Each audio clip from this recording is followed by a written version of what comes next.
దేవుని పరిశుద్ధ నామానికి మహిమ కలుగును గాక. మంచి వాగ్దానంతో మీ ముందుకు రావడం జరిగింది ప్రియులారా.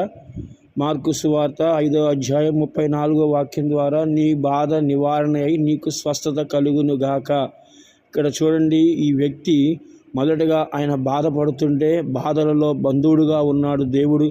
ఆ బాధను చూడలేక దేవుడే అతని దగ్గరకు వచ్చి నీకు స్వస్థత కలుగును గాక అని పలికినప్పుడు ఆ మనిషిలో ఎటువంటి వ్యాధి ఉన్నా, సమస్య ఉన్నా, బాధ అయినా దేవుడి దగ్గర నుంచి విడుదల కలుగుతుంది. కాబట్టి దేవుడు పలికిన ప్రతి మాటలో మనకి స్వస్థత కలుగుతుంది. ఆయన పొందిన గాయాలలో మనకి స్వస్థత కలుగుతుంది. కాబట్టి స్వస్థపరిచి యెహోవాను నేనే అన్నాడు ఆయన.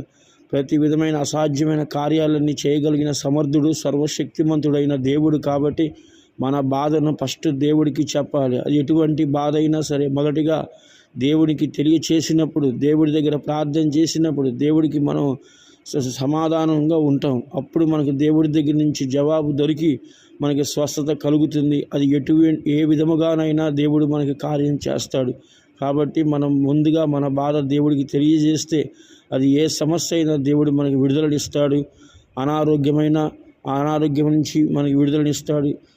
ఏ సమస్యతో బాధపడుతున్నా ఆ సమస్య నుండి మనకి విడుదల కలిగించి దేవుడు మనని బలపరుస్తాడు. దేవుడి వాగ్దానాన్ని దీవించునుగాక. ఆమేన్.